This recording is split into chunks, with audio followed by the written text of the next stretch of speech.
हाय guys, जुराज here, welcome back to the career बनाओ। तो फाइनली जैक चंडीगढ़ का रजिस्ट्रेशन स्टार्ट हो गया है एंड इस वीडियो में हम बात करने वाले हैं क्या काउंसलिंग का पूरा प्रोसेस रहेगा, एलिजिबिलिटी क्राइटेरिया क्या है एंड कौन कौन से कॉलेज इसमें पार्टिसिपेट हो रहे हैं। एंड मैं यूआईटी का ही स्टूडेंट है तो मैं बहुत ही अच्छे तरीके से पूरा काउंसलिंग प्रोसेस आपको बताऊंगा, क्योंकि मैंने भी अपने टाइम पे काउंसलिंग खुद से किया था एंड पूरा प्रोसेस मुझे पता है। तो चलिए स्टार्ट करते हैं। तो चलिए वीडियो स्टार्ट करते हैं। सबसे पहले हम बात करेंगे कि रजिस्ट्रेशन कैसे करना है एंड उसके बाद एलिजिबिलिटी क्राइटेरिया क्या है एंड उसके बाद काउंसलिंग का प्रोसेस क्या है एंड फिर हम बात करेंगे जो टॉप कॉलेज कौन कौन से है। इसमें 4-5 कॉलेज है, इसमें से सबसे बेस्ट कौन है आपके लिए वो भी हम डिस्कस करेंगे।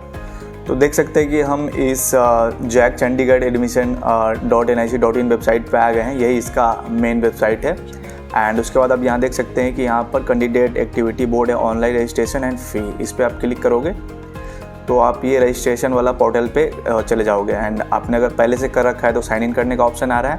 न्यू कैंडिडेट के लिए न्यू कैंडिडेट रजिस्ट्रेशन पे क्लिक करेंगे तो देख सकते हैं यहाँ पे आपको एग्री करना पड़ेगा, जो भी थोड़ा पढ़ लीजिएगा। एंड उसके बाद ये नया ये आ जाएगा न्यू कैंडिडेट, जिसमें कि आपको application number, candidate name and mother name and date of birth and उसके बाद जो आपको एक सिक्योरिटी पिन है वो डाल के आपको सबमिट करना पड़ेगा। तो आपका इस पे अकाउंट क्रिएट हो जाएगा एंड फिर जाके लॉगिन करना पड़ेगा। ठीक, ये रहा मेनली रजिस्ट्रेशन का। एंड अगर शेड्यूल की बात करें तो देख सकते हैं शेड्यूल अभी कमिंग सून आ रहा है, यानी कि अभी तक शेड्यूल अभी आएगा कुछ दिन बाद। ठीक है, उसके बाद आप बात करते हैं एलिजिबिलिटी क्राइटेरिया क्या है। तो एलिजिबिलिटी क्राइटेरिया का उन्होंने एक PDF प्रोवाइड किया है एंड उसमें देख सकते हैं कि इसमें कि only those student who have pass 12th या equivalent examination in 2022 and 2023, those who are appearing in class 12th who is also eligible for appear in exam. मतलब जो 2022 के पास आउट थे, 23 के अंदर 24 में जो अपेयर हैं वो सारे एलिजिबल हैं। एंड उसके बाद इसमें जो अब इसमें नंबर का कोई ऐसा परसेंटेज का क्राइटेरिया नहीं है, आप बस 10th + 12 जो 12th है वो आप पास होने चाहिए।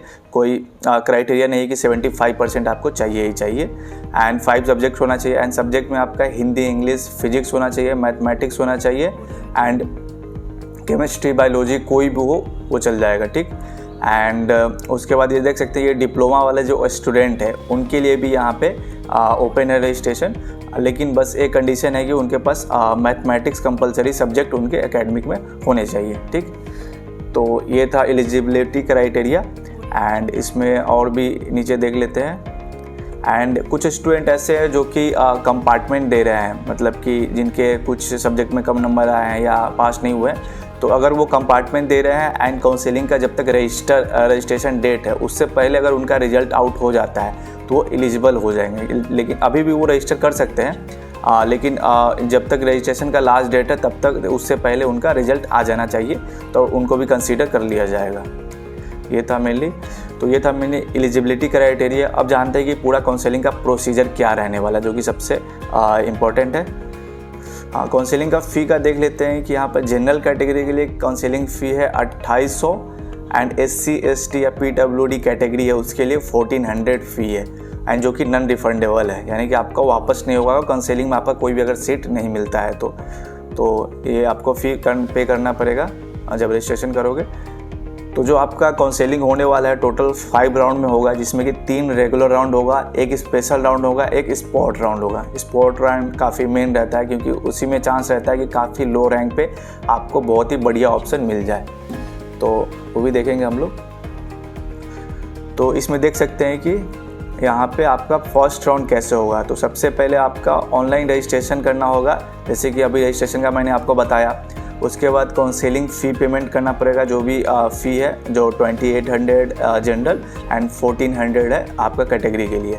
उसके बाद डॉक्यूमेंट आपका वेरिफिकेशन होगा, जो भी आपका डॉक्यूमेंट है 10th 12th category and other भी, तो वो सब आपको सबमिट करना पड़ेगा ऑनलाइन एंड उसको वेरीफाई करना पड़ेगा। ठीक, एंड उसके बाद rank general for sports and defence category by JAC, यानी कि जो स्टूडेंट स्पोर्ट्स कोटा के हैं, डिफेंस कोटा के हैं, तो उनके लिए एक अलग से रैंक लिस्ट बनता है एंड उस रैंक के अनुसार उनका इसमें मतलब सीट अलॉट होता है। ठीक, तो एक चीज़ यहाँ भी है कि यहाँ जैक चंडीगढ़ में कोई भी होम होम स्टेट कोटा नहीं है। जैसे कि कोई भी स्टूडेंट अगर बिहार यूपी से है एंड वो अदर स्टेट में जनरली करता है काउंसलिंग, तो उनको जनरल कंसीडर किया जाता है। लेकिन जैक चंडीगढ़ में ऐसा नहीं है। अगर आप ओबीसी से हो तो आपको इस काउंसलिंग में ओबीसी ही कंसीडर किया जाएगा। यहाँ पर कोई होम स्टेट कोटा नहीं है। एंड यही एक वजह है जिसके कारण कि यहाँ पे आपको लो रैंक पे भी बढ़िया कॉलेज मिल जाता है compare to the other state level counselling. तो ये बहुत ही बढ़िया काउंसलिंग है। एंड जिन बच्चों के पास थोड़ा कैटेगरी है, डिफेंस का कुछ है, स्पोर्ट्स का कुछ है, तो उनके लिए तो बहुत ही बेहतर है। ठीक, तो ये रैंक उसके बाद आपका चॉइस फिलिंग होगा। आपको चॉइस फिलिंग करना पड़ेगा बहुत ही बढ़िया से। एंड जो स्टूडेंट हमारे करियर बनाओ का जो सपोर्ट प्रोग्राम है उसमें एनरोल किए तो उनके तो मेंटर ही, उनको चिंता नहीं करना, उनके मेंटर ही सारा चॉइस फिलिंग करेंगे, क्योंकि बहुत ज़्यादा इंपॉर्टेंट होता है। एंड आप भी खुद से करें, आपको बता दूंगा मैं जब भी ये स्टार्ट होगा चॉइस फिलिंग कैसे करना है। एंड अगर आप चाहते हैं कि आपका काउंसलिंग सही तरीके से हो, सारा चीज़ जो काउंसलर एक्सपर्ट है उनके द्वारा हैंडल किया जाए, तो मैं डिस्क्रिप्शन में लिंक दे रखा हूँ। करियर बनाओ ने लॉन्च किया है जेई रैंक बेस्ड काउंसलिंग, तो उसमें आप इनरोल कर सकते हैं। ठीक, एंड उसके बाद आपका मॉक सीट अलॉटमेंट होगा। जैसे एक ही टेस्टिंग के लिए मॉक सीट अलॉटमेंट होगा आपका, वो मेन नहीं रहता है। उसके बाद आपको चॉइस लॉक करने पड़ेगा। जैसे कि आपका जो आपने चॉइस फिल किया उसको लॉक करना पड़ेगा, या इसमें ऑटोमेटिक फीचर भी रहता है कि ऑटोमेटिक भी लॉक हो जाता है। उसके बाद आपका सीट अलॉट होगा। सीट अलॉट होने के बाद आपको विलिंगनेस सबमिट करना पड़ेगा कि आप उस सीट को फ्रीज करना चाहते हो, या मतलब उसमें 3 ऑप्शन रहता है कि आप उस सीट को फिजिकल काउंसलिंग से ये काउंसलिंग प्रोसीजर से बाहर आना चाहते हो, या फिर आप आगे राउंड में पार्टिसिपेट करना चाहते हो। जैसे कि आपको सीट अलॉट हो गया तो आपको फ़ी पेमेंट करना पड़ेगा, उसके बाद आप अगले राउंड के लिए भी पार्टिसिपेट कर सकते हो। एंड एक ऑप्शन रहेगा कि आप विड्रॉ करना चाहते हो, यानी कि आप बाहर जाना चाहते हो काउंसलिंग से। तो आपको जब सीट आप एक्सेप्ट करोगे तो सीट एक्सेप्टेंस फ़ी आपको देना पड़ेगा। फिर ऑनलाइन विड्रॉ भी आप कर सकते हो जिन बच्चों को करना है। एंड उसके बाद फिर सेकंड राउंड होगा। फिर आपको फर्स्ट राउंड में जितने स्टूडेंट का ये सीट मिल गया, उसके बाद कितने वैकेंट सीट बचे हैं हर एक ब्रांच में, वो शो होगा। फिर सेकंड राउंड के लिए आपको फिर से चॉइस फिलिंग करना पड़ेगा। उसके बाद सेम प्रोसेस बाकी रहता है। एंड थर्ड राउंड में आपका यही रहता है। अब बात करें स्पेशल राउंड में, तो स्पेशल राउंड में क्या होता है कि इस स्पेशल राउंड में आपको कोई भी एक्स्ट्रा फ़ी नहीं देना पड़ता है। इसमें क्या होता है कि जो भी 3 राउंड हो गए उसके बाद सीट वैकेंट हुआ तो उस सीट वैकेंट सबसे पहले आपको दिखाया जाएगा। फिर यहाँ पे क्या होता है कि अगर कोई स्टूडेंट पहले 3 राउंड में पार्टिसिपेट नहीं किया है तो उसको यहाँ पे फिर से मौका मिलता है कि वो रजिस्ट्रेशन कर सकता है यहाँ पे फिर से स्पेशल राउंड में। ठीक, उसके बाद आपको काउंसलिंग का फ़ी पेमेंट करना पड़ेगा। जो न्यू रजिस्टर रहेंगे, जो पहले वाले होंगे उनको फ़ी पेमेंट नहीं करना पड़ेगा। एंड डॉक्यूमेंट वेरिफिकेशन भी जो न्यू रजिस्ट्रेशन बच्चे करेंगे उनके लिए है। ठीक है, उसके बाद फिर से जो JAC defence category and sport category के लिए आपका ये रेडी होगा रैंक। फिर सेम प्रोसीजर है, choice filling, seat allocation, willingness submission and online withdraw. उसके बाद आता है स्पॉट राउंड, जो कि बहुत ही इंपॉर्टेंट है। इस राउंड में क्या होता है कि आपको डिस्प्ले सबसे पहले वैकेंट सीट रहेगा वो डिस्प्ले होगा। एंड आपको एडवांस में 40,000 पे करना पड़ेगा। यहाँ पर साफ साफ लिखा है कि seat acceptance fee of the payment 40,000 for those who have not paid till special round. यानी कि जो बच्चे जैसे कि पहले सेकंड थर्ड राउंड में जिनको सीट अलॉट हो गया है, उन्होंने उसके लिए फ़ी पेमेंट कर दिया है, तो उनको यहाँ पर पे करने की ज़रूरत नहीं है। जिनको सीट अलॉट नहीं हुआ है या कोई जो न्यू रजिस्टर किए हैं स्पेशल राउंड में, उनको यहाँ पर 40,000 पे करना पड़ेगा, फिर वो एलिजिबल होंगे इस राउंड के लिए।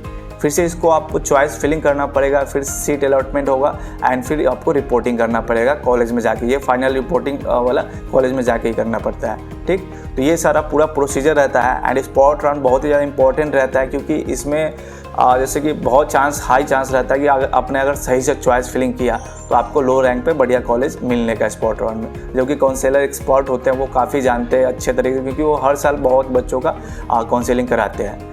तो आप देख लेना, जो बच्चे करियर बनाओ में इनरोल कर चुके हैं उनके लिए तो कोई टेंशन नहीं लेना है। उनका सारा जो हमारे जो मेंटर है उनके द्वारा डन किया जाएगा, कोई उनको दिक्कत नहीं होगी। ठीक है, एंड उसके बाद हम बात कर लेते हैं कि अब कॉलेज कौन कौन सा है। तो मेनली इस काउंसलिंग इस जैक चंडीगढ़ काउंसलिंग में मेनली 4 कॉलेज है मेन। यूआईटी चंडीगढ़ है मेन कैंपस, पहले नंबर पे ये आता है। फिर आता है सीसीईटी चंडीगढ़, ये भी एक अच्छा कॉलेज है। उसके बाद आता है डॉक्टर एसएस भटनागर, ये भी बढ़िया कॉलेज है। एंड फिर आ जाता है आपका यूआईटी का एक और कैंपस है जो होशियारपुर में है। तो इसमें जो आपका डॉक्टर एसएस भटनागर कॉलेज हो गया, यूआईटी चंडीगढ़ हो गया, यूआईटी होशियारपुर हो गया, ये सब ये कॉलेज है जो ये पंजाब यूनिवर्सिटी के अंडर में आता है, यानी कि तीनों अलग अलग कैंपस है, लेकिन तीनों पंजाब यूनिवर्सिटी का है। जो आपको डिग्री मिलेगा वो पंजाब यूनिवर्सिटी के तरफ से ही मिलेगा। जो बीई का डिग्री यहाँ पे मिलता है, बीटेक का नहीं, बीई का। ज़्यादा अंतर नहीं रहता है, सेम ही रहता है लगभग। तो आपको अगर कोई भी इससे रिलेटेड डाउट हो तो हमें कमेंट करके ज़रूर पूछें, हम ट्राई करेंगे उसको रिजॉल्व करने का।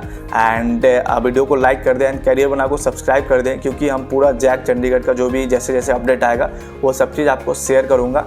एंड मैं भी इधर जैक काउंसलिंग खुद किया था अपने टाइम पे, एंड यूआईटी में पढ़ा भी हूँ, तो क्या कॉलेज का जो रियलिटी क्या है वो भी मैं शेयर करूँगा आपको एक वीडियो में, सारे कॉलेज का, जो भी यूआईटी चंडीगढ़, यूआईटी होशियारपुर में। एंड अगर आपको वो वीडियो चाहिए यूआईटी के स्पेसिफिक कि क्या रियलिटी है प्लेसमेंट का जो ग्राउंड लेवल पे, चाहे एलिजिबिलिटी क्राइटेरिया क्या, कोई भी डाउट हो तो आप हमें कमेंट करें, मैं उसके लिए स्पेशल वीडियो बना दूंगा। Thank you.